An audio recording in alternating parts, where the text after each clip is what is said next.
Raise your hand if you've tried consequences, rewards, or punishments, and your kid still explodes, melts down, digs in harder. Yep, I've been there. You're not failing. The traditional parenting system is failing you and your kid. If you've been following along the last couple of weeks, you know we've been building a new way of looking at challenging behavior. In episode 327, we talked about the animal instincts, how your kid's nervous system shows up to keep them safe. And it shows up like an owl or a porcupine, a cheetah, or a possum. Then in episode 328, we explored how to decode the signal that those behaviors are sending you. And now in this episode, we're taking the next step. What do you actually do with that signal? How do you respond in a way that doesn't just shut down the behavior, but actually helps your kid to regulate and to grow and develop skills? That's where tools that work a whole lot better than punishment and consequences are going to come in. Here's the truth. When our kids are dysregulated, they cannot access the thinking brain.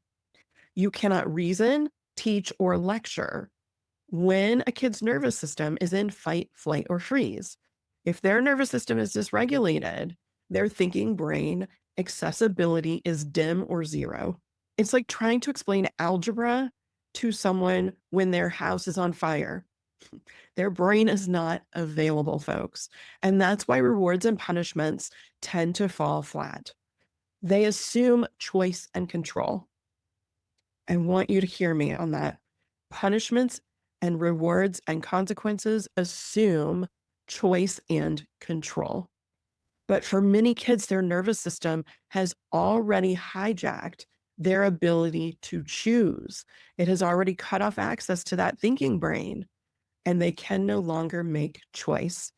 They are in full survival mode. Their nervous system has taken over and taken control.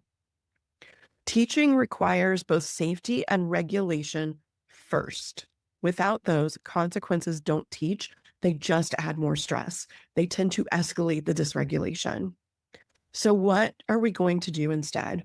I want to share with you 3 connection first tools that you can try today. Our first is co-regulation over correction. Instead of saying, stop it right now, try instead, I see you're upset. Let's take a break together. Your calm presence is going to help their nervous system to settle. Secondly, offer choices. Give small, bounded options. You could say, do you want to do homework at the table or on the sofa? It restores a sense of control because they have choice, and it tends to lower resistance. And then we want to focus on smoothing transitions. Number 3, many a meltdown come from sudden changes. Sudden changes without the skills to manage the emotion and potentially the executive function that is required when there's a sudden change. So try saying something like, we're leaving in 10 minutes. Do you want a 5-minute reminder too? That gives their brain time to shift gears. It helps them to walk up to that transition while staying regulated. These strategies might feel softer, more gentle than what you're used to, but I want to share with you why they work. We're not giving up expectations of how we act and interact with people. We are just shifting to what's going to work better at the moment and maybe sliding those expectations a little bit down the road into the future. Let me give you a few snapshots of what these tools look like in real life. One mom I worked with had a son who always melted down around homework, as did my own kid. She kept trying consequences, no video games until your homework is done. But all it did was actually escalate things when she then shifted to co-regulation, sitting with him and saying, I can see this feels like too much. Let's take one step at a time together. He seemed to soften. They started breaking the assignments into tiny chunks, and suddenly it wasn't as much of a battle every night to do homework because he was provided with the support and the scaffolding that he needed to make it doable When things are doable, we're regulated. Another parent told me about their daughter who resisted getting ready in the morning. Instead of demanding compliance, they shifted to offering choices. Do you want to brush your teeth before or after you get dressed? Do you want to put on your shoes before or after you eat breakfast? That really small shift gave her just enough control to move through the routine without screaming, without yelling, without escalation. And transitions, I can't tell you how many meltdowns happen simply because a kid's brain wasn't prepared to shift gears. One dad started giving his son 2 reminders before they left the playground, a 10-minute warning and a 5-minute warning. Hey, buddy, in 10 minutes, we're going to be getting in the car and we're going to be leaving, or we're going to be walking back to our house. Hey, buddy, in 5 minutes, it's going to be time to go. So instead of dragging his kid kicking and screaming to the car, his son actually began to anticipate the change, to prepare his nervous system for the change. And that transition became easier and easier with that shift and over time. Future. So here's why these particular strategies are working. They lower the nervous system's threat level. They're not giving that signal of threat. They also build trust between your child and yourself so that your child feels safe enough to learn, to listen, to process, to take action. The relationship guides everything, folks. It matters most. It is the foundation for everything in your parenting. Building trust is crucial. Another reason why these work better is that they strengthen the problem solving and resilience over time. We're not just helping kids regulate, but we're also building skills. Instead of constant firefighting, you become a steady guide, a steady anchor. You're not just reacting to their behavior. There isn't this frenzy of emotion and reactivity. Instead, you're helping your child to build the skills that they're going to need for a lifetime.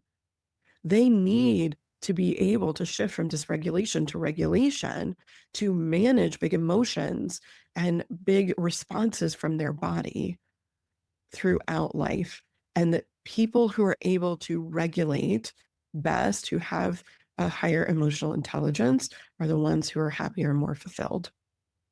Now, I know what some of you might be thinking. This sounds nice, but shouldn't kids learn responsibility? Don't they need consequences to prepare them for the real world? I can't tell you how many times I've heard this from teachers, from other parents, from family members sometimes.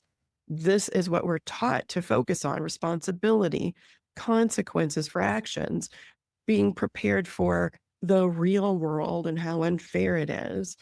But here's what I want you to consider. When we lean into connection first tools, we're not avoiding responsibility. We're not avoiding responsibility. We're teaching it in a way that sticks because kids don't learn well from fear. Fear-based parenting is damaging.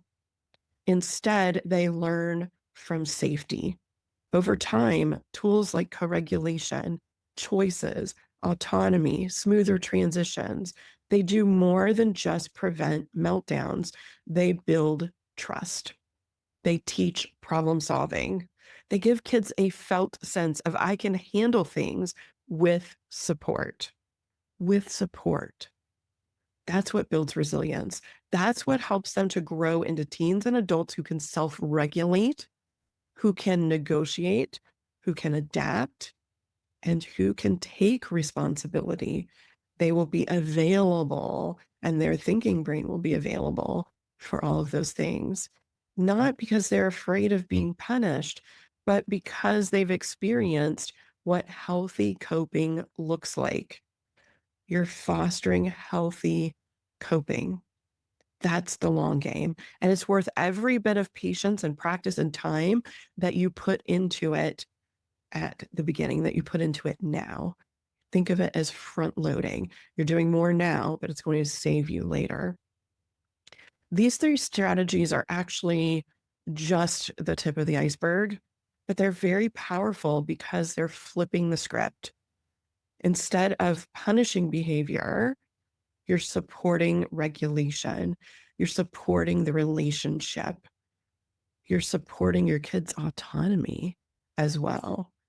Before we wrap up, I want to invite you to pause and reflect for a moment. Think about one situation in your home that keeps cycling and cycling and cycling.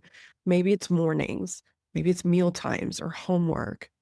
Maybe it's bedtime. That's a big one for many of our families. What usually happens there? What tools have you tried? How could you experiment with one connection first tool instead? Maybe it's pausing to co regulate before you correct. Maybe it's offering two simple choices. Maybe it's giving more transition warnings. Pick just one place to practice this week. Please don't try to overhaul everything. Just one shift in just one scenario, because even the very small shifts ripple into big changes. Start very, very small, and you will be able to collect this snowball of successes. And as always, on the next episode of Beautifully Complex, take good care, guys.